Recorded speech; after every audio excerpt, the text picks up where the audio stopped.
Sorry. आप सब लोगों को हमारा नमस्कार। और आज इतवार के दिन आपको आपके घरों से बुलाकर प्रेस वार्ता कर रहे हैं, क्योंकि ये बहुत जरूरी प्रेस वार्ता है और ये प्रेस वार्ता होनी चाहिए। और मुझे ऐसा लगता है कि किसी और लोकतंत्र में अगर ये घटनाएं हुई होती तो सरकारें गिर जाती।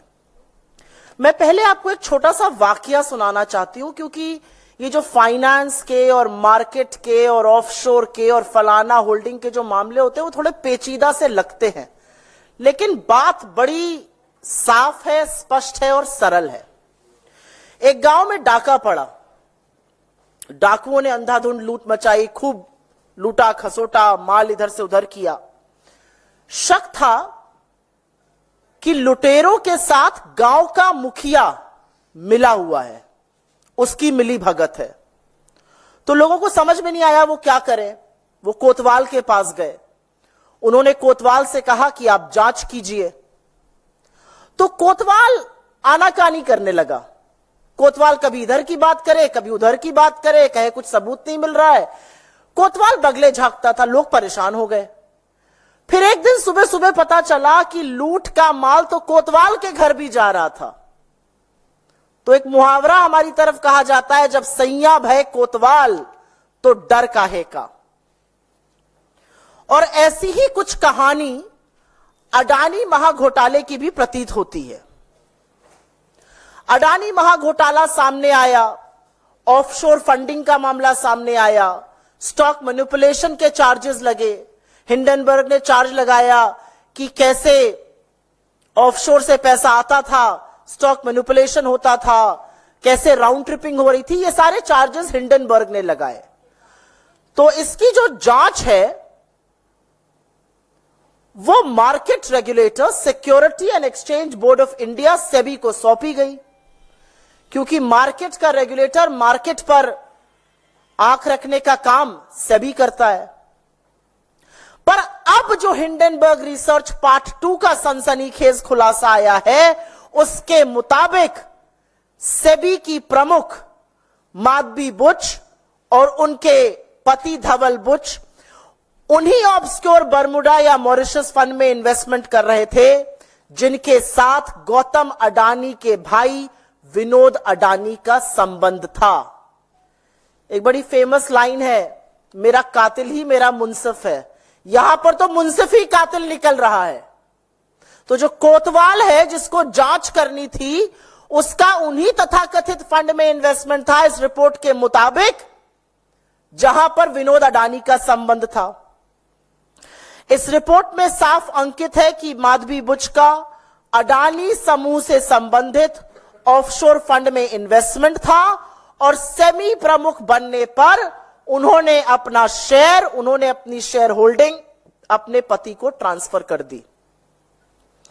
इस रिपोर्ट में लिखा है कि माधवी बुच और धवल बुच ने 5 जून 2015 को सिंगापुर में आईपीई प्लस फंड 1 के साथ एक खाता खोला था।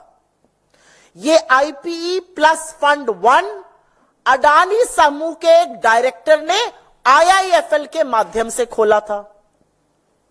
तो बुच दंपत्ति ने खाता खोला सिंगापुर के एक आईपीई प्लस फंड में, जिसका स्थापना अडानी समूह के एक डायरेक्टर ने आईआईएफएल के माध्यम से की। अब यही रिपोर्ट आगे बताती है कि आईआईएफएल ने अपनी एक घोषणा, और ये सारे दस्तावेजों के साथ है, ये सारे दस्तावेज आपके पास ऑलरेडी हैं, चाहिए होंगे तो हम साझा कर देंगे।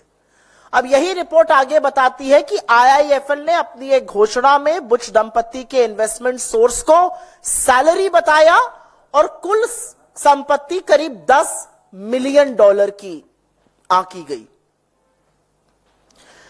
2 तथ्य और बताकर हम इस पर जो राजनीतिक सवाल हैं, जो प्रोबिटी के क्वेश्चंस हैं, जो कॉन्फ्लिक्ट ऑफ इंटरेस्ट के क्वेश्चंस हैं, उस पर जरूर जाएंगे। 2 तथ्य और जानने जरूरी हैं, क्योंकि हिंडनबर्ग रिसर्च की रिपोर्ट में सेबी चेयरपर्सन माधवी बुच के अलावा 2 और एंटिटीज का प्रमुखता से जिक्र है। एक है अगोरा और दूसरा ब्लैकस्टोन। ये दोनों अहम किरदार हैं। नाम याद रखिएगा, अगोरा एंड ब्लैकस्टोन। इस रिपोर्ट के अनुसार अप्रैल 2017 से लेकर मार्च 2022 सेबी प्रमुख बनने के टाइम तक माधवी बुश तब सेबी में होल टाइम मेंबर थी और उनके पास तब एक ऑफशोर सिंगापुरी कंसल्टिंग फर्म में 100% हिस्सेदारी थी। इस कंसल्टिंग फर्म का नाम अगोरा पार्टनर्स है। नाम याद रखिएगा, सिंगापुर बेस्ड कंसल्टिंग फर्म अगोरा पार्टनर्स, जिसका स्वामित्व माधवी बुच जी के पास था जब वो होल टाइम सेबी मेंबर थी, सेबी चेयरपर्सन बनने से पहले। जैसा कि मैंने आपको पहले बताया था, मार्च 2022 में सेबी चेयरपर्सन बनने पर उन्होंने अपनी शेयरधारिता अपने पति को ट्रांसफर कर दी। यह अगोरा की बात कर रही हूं मैं। रिपोर्ट आगे बताती है कि अगोरा पार्टनर्स जो है वो 2013 में सिंगापुर में रजिस्टर हुआ था और आज भी सेबी की चेयरपर्सन माधवी बुच जी वर्तमान में अगोरा एडवाइजर नाम की कंपनी में 99% की हिस्सेदार हैं। उनके पति इस कंपनी के डायरेक्टर हैं। कंसल्टिंग फर्म में वो 100% स्वामित्व था, उन्होंने अपने पति को ट्रांसफर कर दिया था। एडवाइजरी जो अगोरा एडवाइजरी के नाम से है उसमें 99% की हिस्सेदार है। यहां पर एक आंकड़ा बता रही हूं और यह जानना जरूरी है। हिंडनबर्ग रिसर्च की रिपोर्ट के मुताबिक 2022 में अगोरा ने $2,61,000 का रेवेन्यू कमाया था। यह उनकी कमाई थी, जो माधवी बुच जी जो सेबी की प्रमुख हैं उनके वेतन का करीब 4.5 गुना है। अगोरा की बात हो गई। अगोरा एक कंसल्टिंग फर्म था, वो कंसल्टिंग का बिजनेस करते हैं, उसमें माधवीपुरी बुच जी का स्वामित्व था। पति को ट्रांसफर हुआ, 4.5 गुना उनका रेवेन्यू $2,61,000 सिर्फ 2022 तक था। अब दूसरे अहम किरदार की बात कर लेते हैं और वो है ब्लैकस्टोन। एक रीट्स नाम की चीज होती है जो इन्वेस्टमेंट का प्लेटफॉर्म है। एक जैसे म्यूचुअल फंड होता है, पोर्टफोलियो मैनेजमेंट सर्विस होता है, वैसे ही एक रीट्स है, रियल एस्टेट इन्वेस्टमेंट ट्रस्ट। इसकी बहुत पैरवी आजकल सेबी करता है। माधवीपुरी बुच जी ने तो सार्वजनिक रूप से इसको अपना फेवरेट इन्वेस्टमेंट इंस्ट्रूमेंट भी बताया है, इन्वेस्टमेंट ऑफ द फ्यूचर भी बताया है।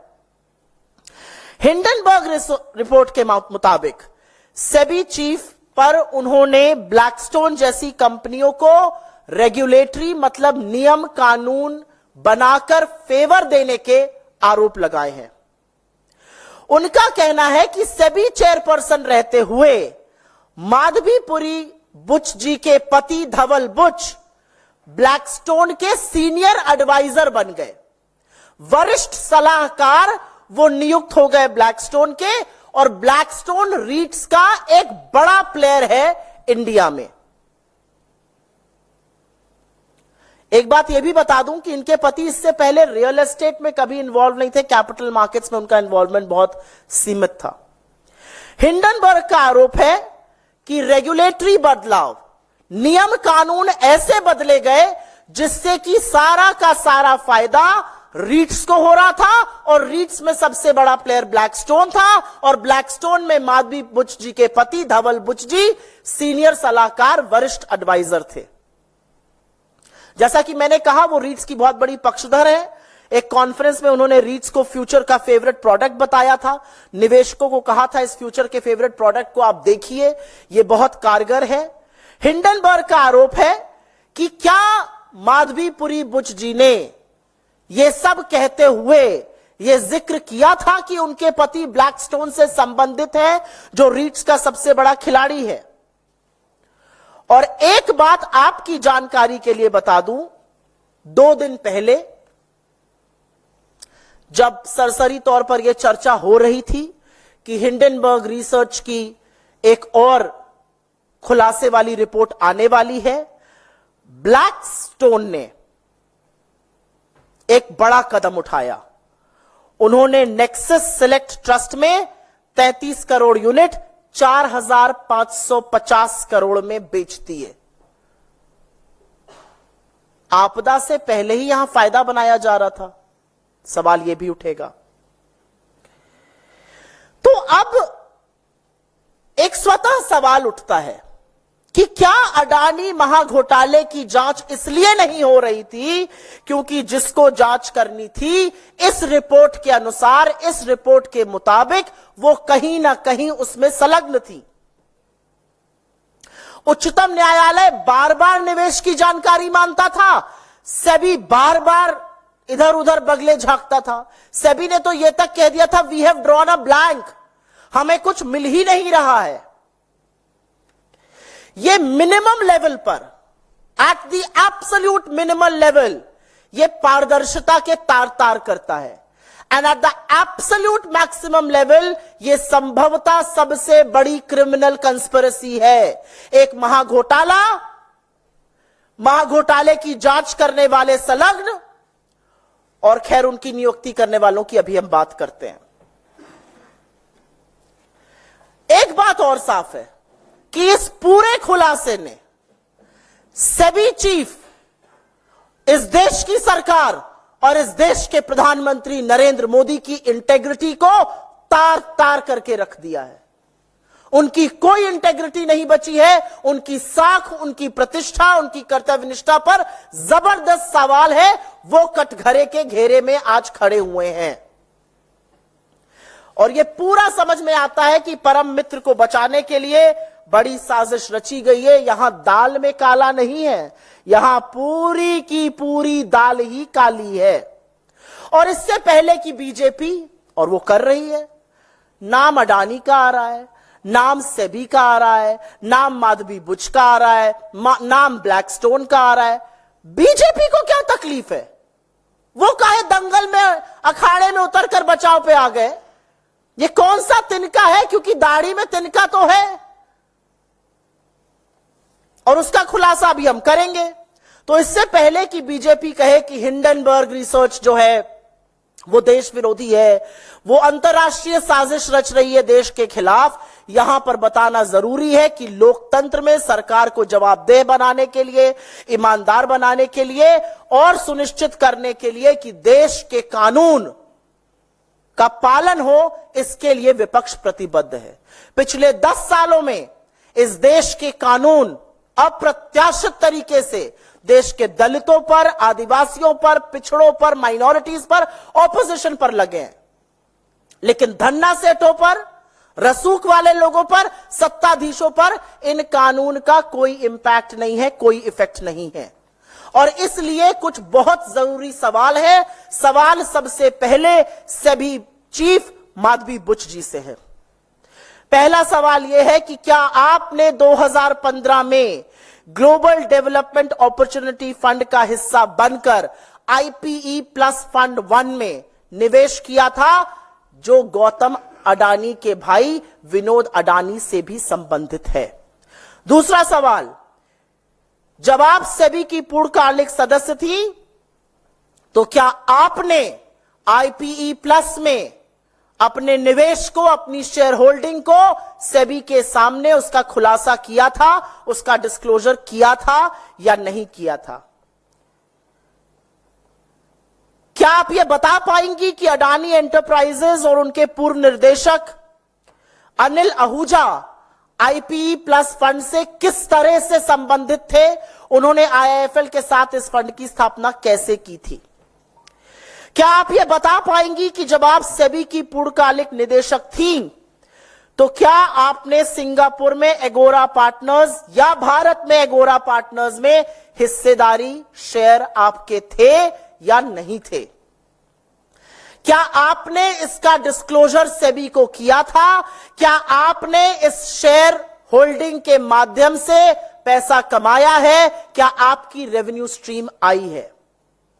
किन संस्थाओं ने इस कंसल्टिंग फर्म एगोरा को बिजनेस दिया?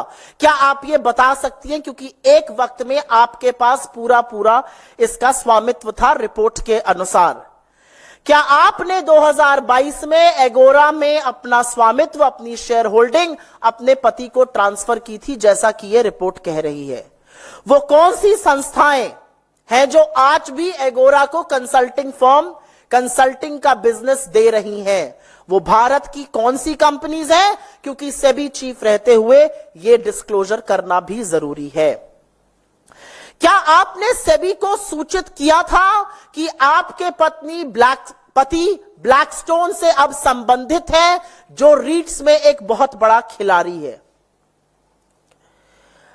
आपने या सेबी के किसी समूह ने या सेबी की किसी मीटिंग ने ब्लैकस्टोन से अकेले, अडानी ग्रुप से अकेले या किसी ऐसी कंपनीज के साथ मीटिंग की है जिनका ब्लैकस्टोन और अडानी से लेना देना है? सुप्रीम कोर्ट को सेबी ने कहा हमारे हाथ कुछ नहीं लगा, वी ड्रू अ ब्लैंक। क्या आपने कोर्ट द्वारा स्थापित समिति और इस देश के सर्वोच्च कोर्ट को यह बताया था कि जिन फंडों की जांच आपको सौंपी गई है उनमें से कुछ तथाकथित तौर पर इस रिपोर्ट के मुताबिक वो फंड थे जिनमें आपकी हिस्सेदारी, आपकी शेयर होल्डिंग थी? क्या आपने इसका खुलासा सुप्रीम कोर्ट गठित समिति या खुद सुप्रीम कोर्ट के सामने किया था? और एक सबसे बड़ा सवाल, अगर ऐसा था, अगर आपकी शेयर होल्डिंग थी, और उनका स्टेटमेंट कहता है मेरी शेयर होल्डिंग थी जो मैंने ट्रांसफर कर दी थी, तो आपने अपने आप को इस जांच से क्यों नहीं रेक्यूज किया? Caesar's wife has to be above suspicion. आप कैसे उन फंड की जांच करती रही, अगर करती रही, जिनमें आपका कभी निवेश था, आपके पति उसे संलग्न है? यह कैसे हो सकता है? आपने अपने आप को इस जांच से अलग क्यों नहीं किया, अगर नहीं किया? और क्या इतने गंभीर आरोपों से घिरे रहने के बाद आप सेबी के पद पर, सेबी के सर्वोच्च पद पर, इस देश की शेयर मार्केट की रेगुलेटर बनी रह सकती है, या आपको तत्काल प्रभाव से बर्खास्त कर देना चाहिए? यह सवाल सेबी चीफ से है।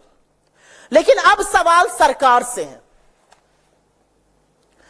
क्या प्रधानमंत्री नरेंद्र मोदी के संरक्षण के बगैर यह जो तथाकथित मिलीभगत है अडानी और सेबी की, यह हो सकती थी? इस सवाल का जवाब सरकार को देना पड़ेगा। क्या सरकार के सामने यह तथ्य थे कि आपकी सेबी चीफ, जिसको आपने सेबी चीफ अपॉइंट किया है, जिस समूह की वो जांच कर रही है, उस समूह में तथाकथित तौर पर उसके इन्वेस्टमेंट्स थे? क्या यह बिना नरेंद्र मोदी की जानकारी के, बिना उनके संरक्षण के संभव है?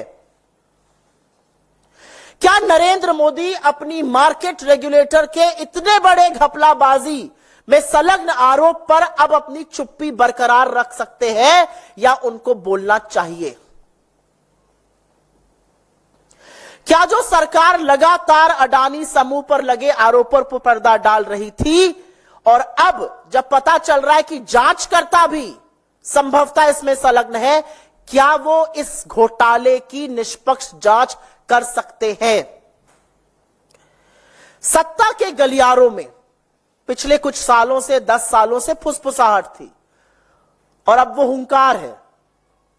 और फुसफुसाहट ये थी कि सरकारी अफसरों, रेगुलेटर्स, संभवतः न्यायपालिका के चयन में, नियुक्ति में गौतम अडानी का बढ़ता हुआ भयंकर वर्चस्व है।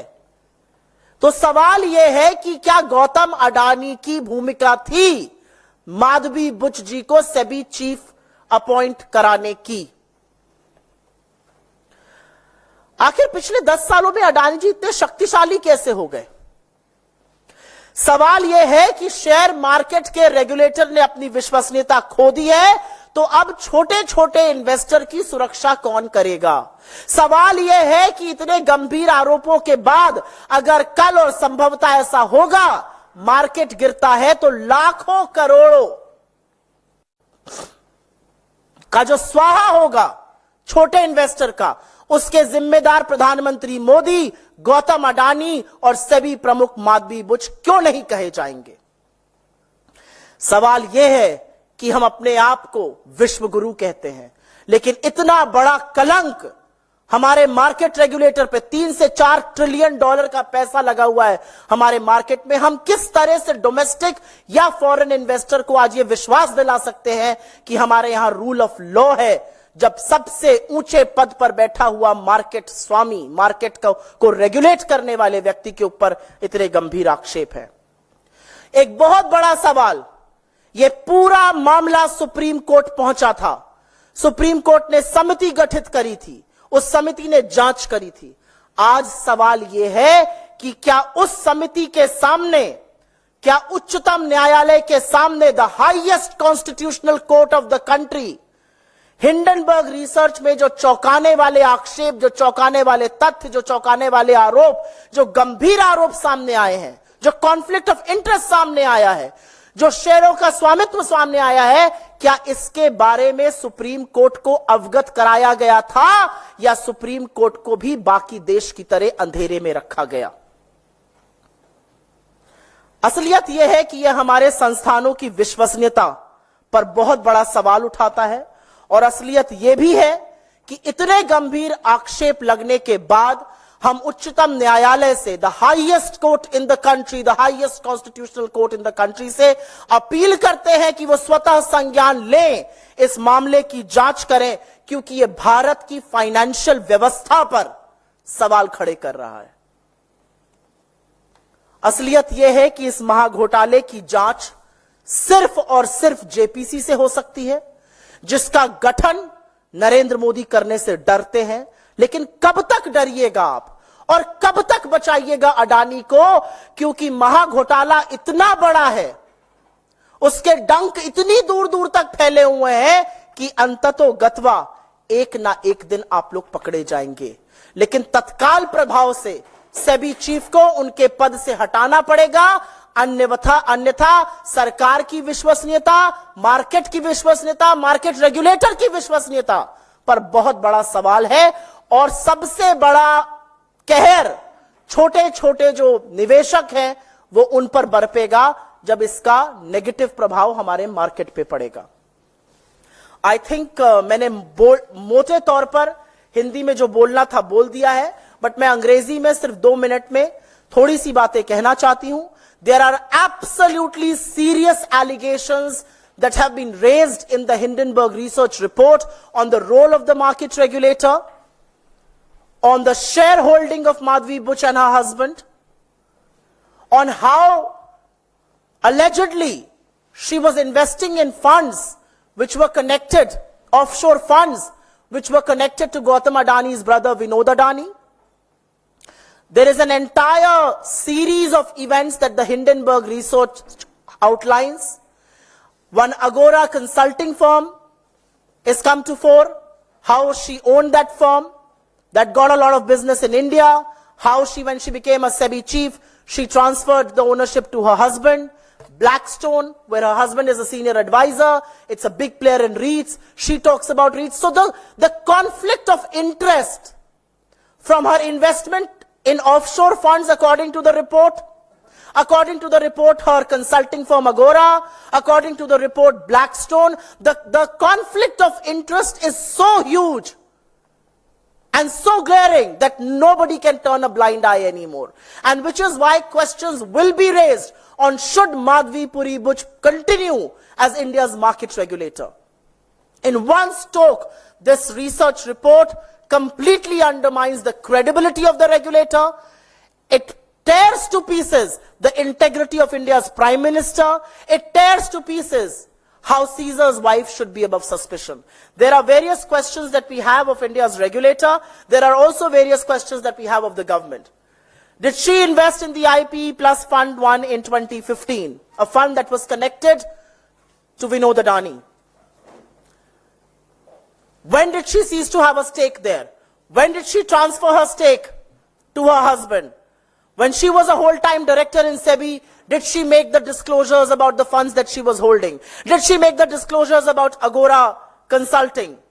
Who are the companies that continue to give business to Agora Consulting? Which entities continue to give business even now? Has she disclosed to SEBI that her husband is a part of Blackstone as senior advisor? Blackstone, which is a big player in the REITs space, REITs is something that she has personally espoused. Has she had direct meetings with Adani or Blackstone or companies associated with them? And before telling the Supreme Court that we drew a blank, did SEBI tell the Supreme Court that funds that the SEBI was probing, some of them allegedly had the SEBI chief herself and her husband as investors? Was this disclosed to the Supreme Court or not? Questions will also be raised of the government. Could this have happened? Could this collusion between the SEBI chief and Gautam Adani's group have happened without the knowledge, without the patronage of India's Prime Minister, as the report raises, as the report questions? What is the Prime Minister now going to say about the role of the SEBI chief? Can this government possibly probe the Adani mega scandal? Has Gautam Adani played a crucial role in the appointment of SEBI chief Madhvi Buch? Corridors of power. I mean, there are murmurs in the corridor of power that he has disproportionate say as far as appointment of officers, competent authorities, and even judicial positions is concerned. The reality is that India's stock market regulator has lost all credibility. And tomorrow, if and when the markets fall, who is going to be responsible for the erosion of capital as far as India's small investors are concerned? Who is going to ring fence the small investors? And why should Madhvi Buch, Gautam Adani and Narendra Modi not be held accountable when market erosion happens, market capital erosion happens? We call ourselves the Vishwa Guru. Is this the rule of law that we can assure foreign and domestic investors with? And last but not the least, the Supreme Court was probing this matter. Was the Supreme Court made aware of the possible conflict of interest of the alleged shareholding that the SEBI chief had before the SEBI told the Supreme Court we draw a blank? And which is why from this platform we appeal to the highest constitutional court in the country to take suo motu cognizance and probe this matter independently. This government has no face, no wherewithal, no credibility, no integrity to probe the Adani scam at all. And after the Hindenburg research report's accusations and allegations, the SEBI has been found wanting too. And under no circumstances, with these glaring allegations, can Madhvi Buch continue in her position for a single more moment than now. Caesar's wife has to be above suspicion. This is about the credibility of our markets. $3 to $4 trillion money is invested there. One cannot turn a blind eye to this one. आपके सवालों का स्वागत है. सवाल अगर इससे जुड़े रहेंगे तो मैं बहुत शुक्रगुजार रहूंगी.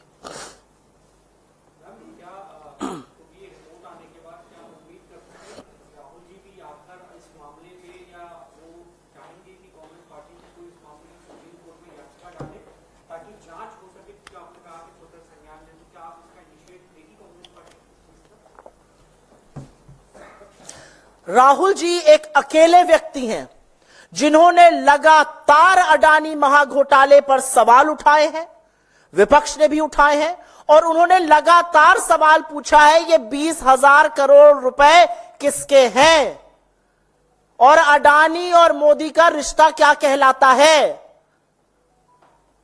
और उन्हीं सवालों में आपके सवाल का जवाब छुपा है जो राहुल जी के सवाल है. राहुल जी का सवाल है अडानी मोदी का रिश्ता क्या है, और बिना वो रिश्ता प्रगाढ़ हुए ऐसा हो नहीं सकता कि अगर हिंडनबर्ग रिसर्च रिपोर्ट के जो एक्यूजेशंस हैं, जो आक्षेप है कि सेबी की प्रमुख का इतना बड़ा कॉन्फ्लिक्ट ऑफ इंटरेस्ट था, जिन फंड की वो जांच कर रही थी, जिस अडानी की वो जांच कर रही थी, एलिगेशन है रिपोर्ट के मुताबिक वो उन्हीं फंड में इन्वेस्टेड थी. इतना बड़ा कॉन्फ्लिक्ट ऑफ इंटरेस्ट शायद इससे पहले कभी नहीं था. मेरा अपना मानना है कि इतने बड़े घोटाले के बाद, और आपका जो सवाल का दूसरा हिस्सा है सुप्रीम कोर्ट से संबंधित, मैं यहां यह जरूर कहना चाहती हूं और पुरजोर तरीके से कहना चाहती हूं कि क्या इस देश के उच्चतम न्यायालय को अंधेरे में रखा गया? क्या उनसे बातें छुपाई गई? क्या उनके सामने रेवलेशन किया गया कि जिन फंड की जांच सेबी कर रहा है, इस रिसर्च रिपोर्ट के मुताबिक उनमें से कुछ फंड में तो सेबी की चीफ खुद ही इन्वेस्टर थी? तो यह जबरदस्त कॉन्फ्लिक्ट ऑफ इंटरेस्ट क्या कोर्ट को बताया गया? और अगर नहीं बताया गया तो हमारी अपील है कि सुप्रीम कोर्ट ऑफ इंडिया, देश का उच्चतम न्यायालय, इस मामले का पुनः संज्ञान ले, स्वतः संज्ञान ले और इसकी जांच करे, क्योंकि यह कोर्ट को बरगलाने का भी एक बहुत बड़ा मामला है। जी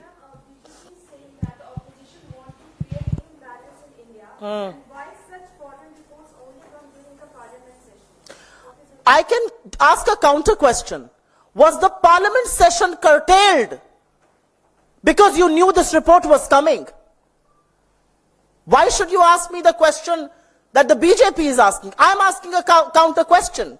क्या पार्लियामेंट सेशन को कर्टेल किया गया क्योंकि उनको पता था कि यह सनसनीखेज खुलासा होने वाला है? और मैंने तो पहले ही कह दिया था, इससे पहले कि बीजेपी के लोग, बददिमाग प्रवक्ता, ट्रोल आर्मी, सरकार के ट्रोल मंत्री ये कहे कि हिंडनबर्ग जो है वो देश के खिलाफ साजिश रच रहा है, सवालों का जवाब दे दीजिए ना। इतने बड़े सनसनीखेज खुलासे आपके रेगुलेटर पे लगे हैं। आज भारत के फाइनेंशियल मार्केट की साख दांव पर है और आप ये बोल रहे हैं खुलासे पर हम बोल क्यों रहे हैं? क्योंकि विपक्ष का काम है आपको ईमानदार और जवाबदेह बनाए रखना। विपक्ष का काम है छोटे छोटे जो इन्वेस्टर हैं उनकी सुरक्षा करना। विपक्ष का काम है इस देश में अगर कुछ गलत होता है, भ्रष्टाचार होता है, उसके खिलाफ आवाज उठाना। तो और मुझे एक सवाल का जवाब आप और दीजिए। सरकार बोलती तो मैं समझ सकती थी क्योंकि सरकार तो कटघरे के घेरे में है। इसमें बात सेबी की हो रही है। हिंडनबर्ग रिपोर्ट ने अडानी की बात करी है, ऑफशोर फंड की बात करी है, अगोरा की करी है, ब्लैकस्टोन की करी है, माधवी बुच की करी है। बीजेपी को क्या दिक्कत है? बीजेपी क्यों कूद पड़ी है अखाड़े में इनको बचाने के लिए? उनकी कौन सी दुखती रग है जो दब जाती है? हर बार अडानी का नाम लिया जाता है।